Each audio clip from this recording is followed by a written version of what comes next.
அடுத்த நிமிஷம் நிச்சயமில்லாத வாழ்க்கைங்க. முடிஞ்ச வரைக்கும் எல்லாரையும் சந்தோஷப்படுத்துவோம். ஹாய் மச்சீஸ், எல்லாருக்கும் குட் மார்னிங். நம்ம 1 year 1 Pro earning சேலஞ்சில் இன்னைக்கு நம்ம டே 3. ஓகே, இந்த வீடியோ யாராவது புதுசாக பார்த்துருந்தீங்கன்னா மறக்காமல் சப்ஸ்கிரைப் பண்ணிவிட்டு நான் இதுக்கு முன்னால் போட்டிருக்க வீடியோ எல்லாமே பார்த்துட்டு அதுக்கப்புறம் வந்து டே 3 பாருங்கள்.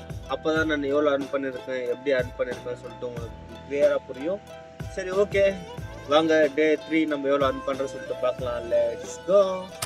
ஹாய் மச்சீஸ், மார்னிங் அம்மா வச்சு கொடுத்த டீ குடிச்சிட்டு ஃபஸ்ட்டு எங்கே போகணுன்னு பார்த்தா பெட்ரோல் பங்க்குக்கு தான் போனேன். இங்கே வந்த மாதிரி தான் தெரியுது, ஹெட்ஃபோன் வீட்டிலே விட்டு வந்துருக்கோன்ட்டு. மறுபடியும் வண்டி எடுத்துன்னு வீட்டுக்கு வந்து ஹெட்ஃபோன் எடுத்துன்னு, ஏன்னா ஹெட்ஃபோன் இல்லைன்னா ரொம்ப கஷ்டம் வண்டி ஓட்டுறதுக்கு. அதுக்கு தான் சரி ஹெட்ஃபோன் எடுத்துன்னு கரெக்டாக போயின்னு வந்து நம்ம வீட்டுக்கிட்டே ஒரு ஆண்டி வந்துட்டு யஷ்வந்த்புரம் மார்க்கெட்டுக்கு போனோம் சொன்னாங்களா. ஆண்டி நீங்கள் தான் வேணும் வந்துச்சு வாங்க அப்படின்னு சொல்லிட்டு ஆண்டி கூட்டின்னு போய் மார்க்கெட்டில் விட்டுட்டு அதுக்கப்புறம் தான் ட்விஸ்ட்டு. ஹாய் மச்சீஸ், அவங்களுக்கு மார்னிங் ஃபர்ஸ்ட் கஸ்டமர் லைட்டாக முக்கராச்சு. நான் அவங்களுக்கு 170 சொல்லிட்டு கூட்டின்னு வந்தேன். அவங்க 120 நினச்சின்னு இருக்காங்க, 170 நின்னாங்க, 120 நினச்சின்னு லாஸ்ட்டில் 140 கொடுத்துட்டு 150 கொடுத்துட்டு போயிட்டு இருக்காங்க. சரி வாங்க போகலாம். நம்ம டே 3 ஃபர்ஸ்ட் earnings 150 rupees. அப்புறம் மெஜிஸ்டிக் கிட்ட வந்தோன்னா இங்கே ஆப்போசிட்டில் சாப்பாடு கொடுத்துருந்தாங்களா. சரி மார்னிங் இங்கே பிரேக்ஃபாஸ்ட் சாப்பிட்டுக்கலாமா அப்படின்னு சொல்லிட்டு யோசிச்சேன்னா, சரி சாப்பிட்லான்னு போகிறப்ப டக்குன்னு ஒரு பிக்கப் வந்துச்சா. சரி அப்படியே உங்களை கூட்டின்னு போய் விட்டுட்டு அங்கேயே ஹோட்டல் இருந்துச்சு. அதுக்கப்புறம் ஹோட்டலில் பலோ வாங்கி சாப்பிட்டேன். சாப்பிட்டு அங்கேருந்து வரப்போ தான் ரொம்ப நாளாக இவங்களை தேடின்னு இருந்தேன், ஏன்னா ஆட்டோவுக்கு கிரீஸ் அடிக்க வைக்கணும் அப்படின்ட்டு.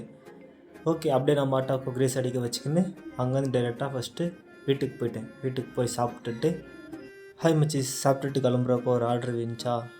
அவங்க ட்ராப் பண்ணலான்னு போகிற வழியில் இதுதான் அவங்களது ஃபேக்ட்ரின்னு நினைக்கிறேன்.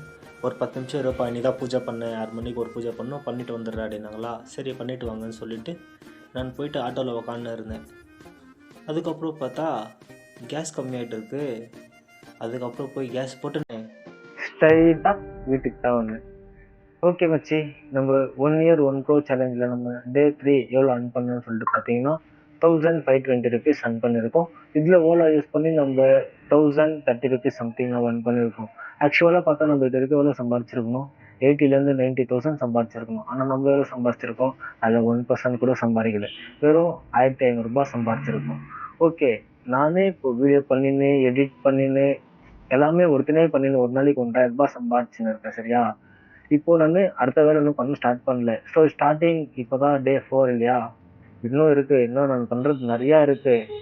இதே மாதிரி 1000 ரூபாய் சம்பாதிச்சுன்னா நானே சொல்கிறேன், என்னால் 1 கோடி சம்பாதிக்க முடியாது. நான் இன்னும் நிறையா பிளான்ஸ் எல்லாம் வச்சுன்னு இருக்கேன், அது இன்னும் எக்ஸ்ப்ளோர் பண்ணல. இப்போ தான் ஒன்று ஒன்றா பண்ண வந்துன்னு இருக்கேன். நான் இப்போ அதெல்லாம் பண்ண ஸ்டார்ட் பண்ணால் என்னோட earnings இன்னும் இப்போ 1000 ரூபாய் சம்பாதிக்கிறது ஒரு நாளைக்கு 10K 20K, அதுக்கப்புறம் அப்படியே அதுக்கு மேலே போகிறது, அது மேலே டிபெண்ட் ஆகுது, அதுக்கப்புறம் பார்க்கலாம். ஆனால் என்னால் இன்னும் இப்போ ஃபஸ்ட்டு எனக்கு ஒரு 2 lakh வேணும். இப்போ நான் ஒரு 1000 rupees இன்வெஸ்ட் பண்ணால் என்னால் என்ன பண்ண முடியும், 1000 rupees மட்டும்தான் ரிட்டர்ன் எடுக்க முடியும். அதுவே நான் இப்போது 30,000 இன்வெஸ்ட் பண்ணேன்னா என்னால் அந்த 30,000 ஒரு நாளைக்கு எடுக்க முடியல. அப்போ நான் நினச்ச மாதிரி என்னால் ஒரு நாளைக்கு 30,000 சம்பாதிக்க முடியாதா. ஸோ என்னால் இன்வெஸ்ட் பண்ண எனக்கு ஃபஸ்ட்டு லேக் கணக்கில் காசு வேணும். ஸோ அதனால தான் நான் இப்போ ஆட்டோ ஓட்டின்னு இருக்கேன், இன்னும் அடுத்தடுத்து பண்ணின்னு இருக்கேன். இப்போ அதுலேருந்து இப்போ நான் ஃபஸ்ட்டு ஒரு 2 or 3 lakhs எவ்வளோ சீக்கிரம் நான் சம்பாதிக்கிறேனோ, அதுக்கப்புறமா அந்த 3 lakh சம்பாதிக்க நான் எவ்வளோ நாள் டைம் எடுத்துக்கிறேன், அந்த டைமை விட நெக்ஸ்ட் அந்த 3 lakh சம்பாதிக்க எனக்கு 2 or 3 days போதும்.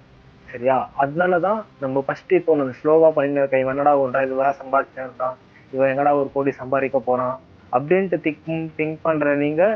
ஸோ அது ஒன்று மாற்றிக்குங்க, ஓகேவா. நம்ம எனக்கு ஒன்று என்ன தெரியுமா, நான் ஒன்று பண்ணணும்னு நினச்சிட்டேன்னா அதை கடைசி வரைக்கும் அது பண்ணுற வரைக்கும் எனக்கு தூக்கம் வராது. நான் 1 கோடி என்னால் சம்பாதிக்க முடியும். நான் அதுக்காக எவ்வளோ வேணாலும் கஷ்டப்பட ரெடியாக இருக்கேன். பண்ணுறோம், பண்ணலாம். நீங்கள் ஒன்றே ஒன்றா எனக்கு பண்ணணும், நம்மளால 1 கோடி சம்பாதிக்க முடியுமா இல்லையானோ கீழே கமெண்ட்டில் சொல்லிடுங்க. ஏன்னா நிறைய பேர் யாரும் கமெண்ட் பண்ணின்னு இல்லை, வீடியோவும் பார்த்தது இல்லை. ஓகே, இந்த வீடியோ ஃபஸ்ட்டு யாரும் பார்த்தது இல்லை ஸ்டார்டிங்கு, ஆனால் போக போக பார்க்குவாங்கன்ற நம்பிக்கை இருக்குது.